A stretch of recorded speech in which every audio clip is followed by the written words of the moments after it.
everybody, I am the Lightning Turk, and welcome to another Supremacy 1914 game. This will be the Anti-Goldmark game made by the Challenger, or Neon Blur, or or Conqueror, because he has changed his name very often.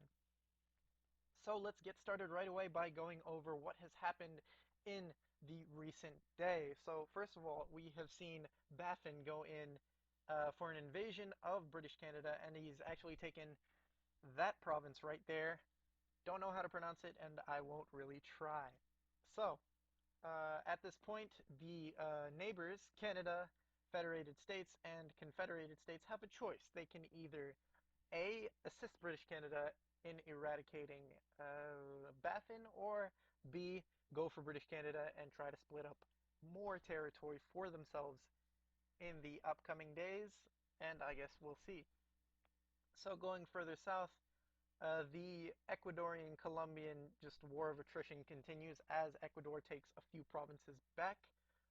Conch Rage is doing well, sort of, against Dependable. And at the same time, the Caribbean island republic seems to have regained San Juan from the Colombians and will most likely go for Kingston as well. Going further south, we see that nobody else has actually went for invasions of other countries. Moving into Africa, we can see that Sudan, Abyssinia, and Cameroon have slightly triple allianced, I do believe. I'm not exactly sure of this. Into moving south and invading Portuguese Angola and Tanzania. In the meantime, French Equatorial Africa, I think he's AI. Yeah, he's AI at the moment, so I guess this just rebelled to him. South Africa's the same. Moving to West Africa has just completely turned into chaos, just utter chaos everywhere. Now British Nigeria has gotten into this too in order to snag some provinces. The French Algerians have created another capital, so they seem to have it slightly back together. The Upper Balkans are just decimating whatever capital is in their way, and they're doing very well, not as a nation, just at taking people's capitals completely.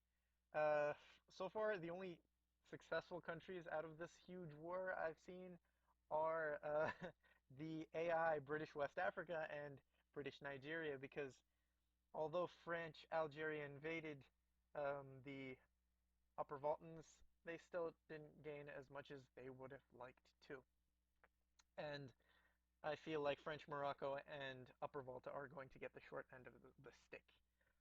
Moving up into Europe, we see that um, the Scottish have been, I guess, tamed by the British Empire, by the English. Ireland and Prussia seem to continue to have their little personal union looking thing. The French are just completely wonderful. It's just French Empire all the way. France and Spain seem to just decimate every single other European country in their way. And Norway is most likely trying to get its economy and military back together. Is there anything going on here? Nope.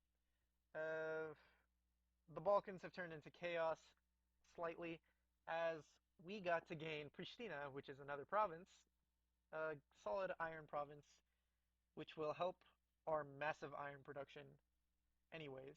Unfortunately, we had went for Bucharest, but we weren't able to get to it in time. The Spanish forces were able to get very near it and will most likely take it over in the upcoming few hours. Furthermore, Sofia, we are going into Sofia and fighting off the little unit that eradicated our forces in the first place when we invaded Austria-Hungary after he was invaded by the Spanish.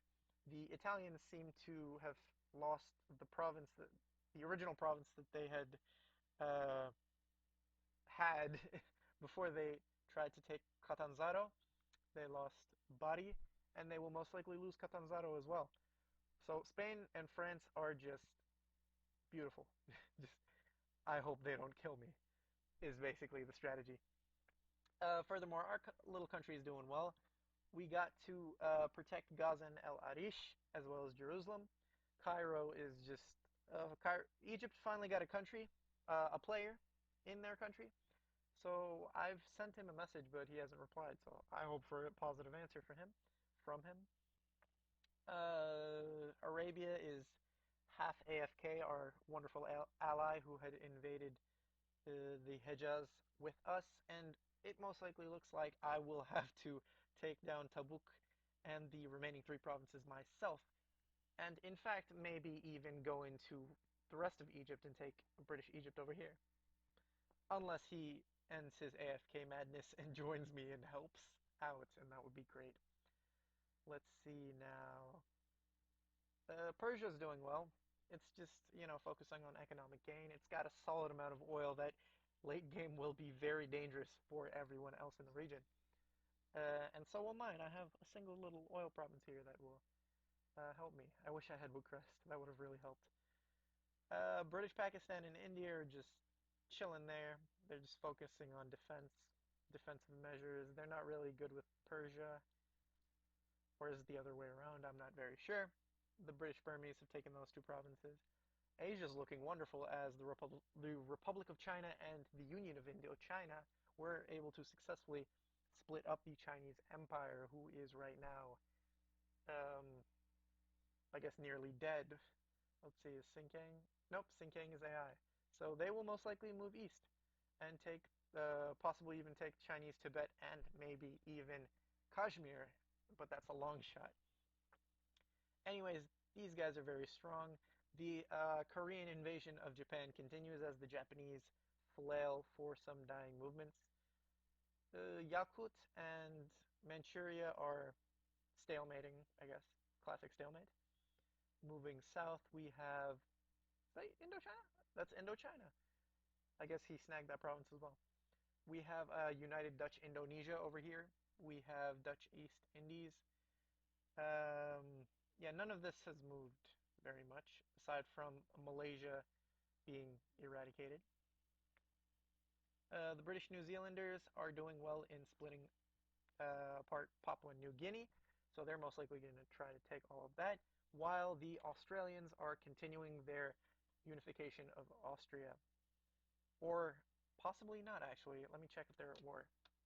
I mean, they should be at war by now. Let's check. Actually, no. Very interesting. He's at war with British New Zealand. So what is larger Australia at war with? He is at war with no one. So most likely these two are going at it. Yeah. So it's going to be a fun war right there. Australia is just pouring troops this way into either Darwin or Cairns because those are the only two logical things to go for, unless he wants to go all the way around and lose further morale. And French Madagascar has a little island empire going here. He's taken Buba and Vrupa, the Gunther Islands. And that's pretty much it for us specifically. Our economy is going great. We have a solid amount of production. We could use a bit more grain, honestly, and we could always use more uh, oil and coal. There we go.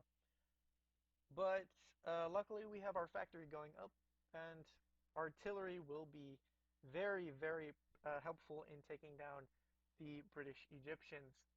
And possibly we might even be able to take an alliance with the Anglo-Egyptian Sudanese as well as the Abyssinians. Aside from that, we have all of our beautiful, beautiful forts up. Forting is one of the best things ever, for me specifically. I enjoy forts. They are defensive and protect me, protect the homeland. I think, yeah, Jerusalem could use barracks. Let's just either pour everything into fortresses, pour everything else into fixing the economy, and then pour everything else remaining, whatever remains, into spamming artillery. And hopefully we can get something good out of this. This triple alliance is going well. I have a non-aggression pact with the Spanish. Oh, okay.